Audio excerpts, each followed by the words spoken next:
toge. Lalagyan natin siya ng tokwa. So, kailangan natin ng toge. Ayan, hugasan ko na yan. And then, yung ating tokwa, piprito natin yan. Tapos, yung ating panggisa, bawang, sibuyas, at kamatis. So, luto na tayo.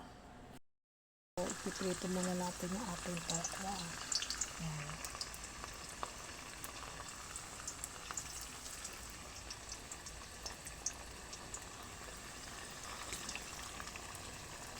Ito natin yung tokwa natin. Balik pa rin na natin yung ating tokwa. Huwag tostado kasi hindi naman ito tokat baboy eh. Lalagay natin ito sa toge.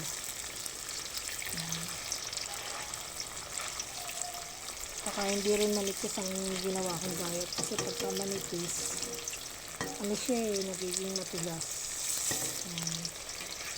Ano lang siya dapat.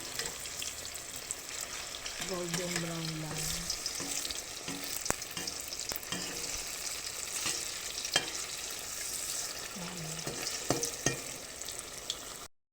Yung ating choka, hangin na natin.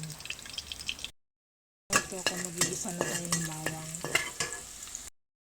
Muna yung ating sibuyas.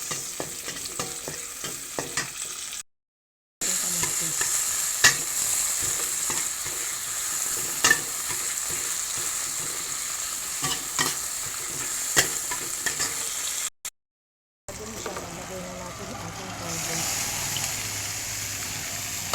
At titimplahan at saka syempre ng paminta.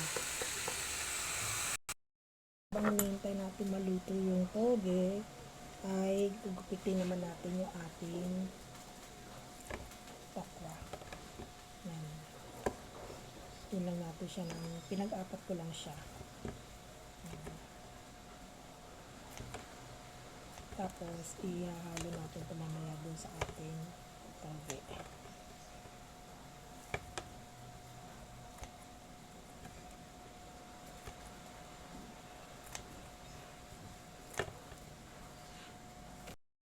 Ating toge, ilalagay na natin yung ating tokwa. Ayan.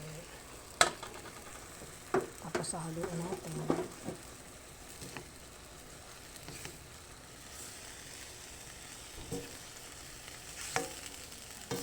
Siyempre, ilalagyan natin ang ating magic pampasarap betchin.